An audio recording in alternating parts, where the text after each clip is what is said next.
So the land really came before the idea. It's not that he was searching the country for a footprint in an urban core. It's just to be a developer. No, he's not a developer. He's he's an amazing, money manager. Right. Fidelity's Magellan Fund, very successful, and came here. Wow, amazing. So he has this land, and he says, "Wow, let me figure out an opportunity here."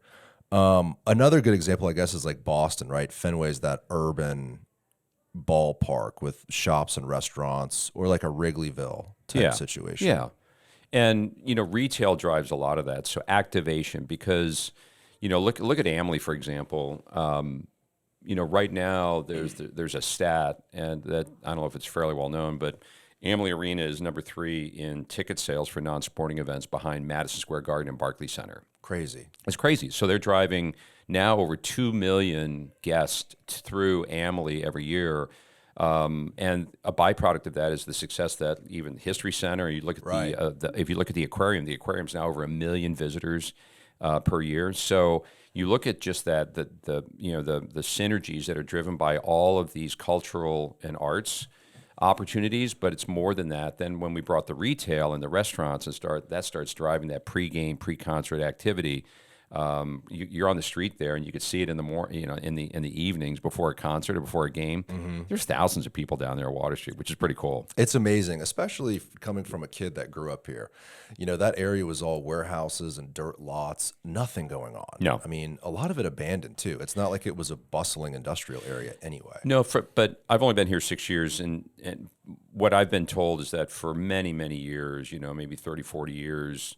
Developers, investors have been looking to create something out of the Tampa City Center.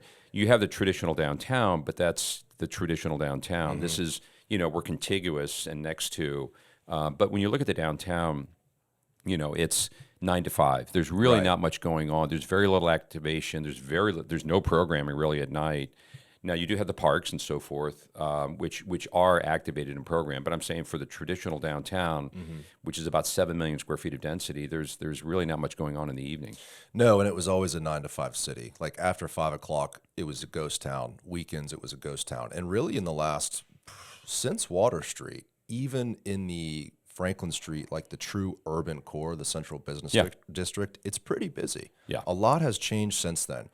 Obviously, a big part of that is Water Street, drawing all that attention mm-hmm. to the area. But then, of course, you have COVID, millions of people moving to Florida. It's all happening at one time. When you guys first started to open up these buildings, I guess you could call it phase 1, which is what it was initially called. Yep.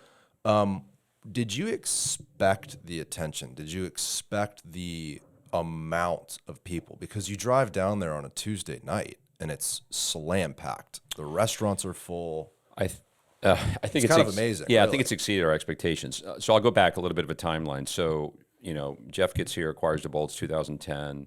This is coming out the recession too. So mm-hmm. You had Mayor Iorio, who was there, focused really on the recession, and then Bob Buckhorn is elected in 2011, and then there was I think a good friendship that was built out of seeing opportunity for changing Tampa, with Jeff moving here, and then with Bob, really focused on changing, his first, administration, really changing Tampa. So there was a lot of focus and attention paid to doing something different for this downtown. And I like to say there are 4 things that have really driven a lot of our success. It's opportunity. So there was opportunity then. Then it was vision, which is Jeff's and Cascade's vision. Capital, which is Jeff and Cascade's capital, and certainly there's there's execution, right? And all those things came together very well, and the confluence of those things now have yielded a very successful urban mixed use development, which we're very proud of. If you enjoyed this clip, click here for the full episode and make sure to subscribe. Thank you guys for watching.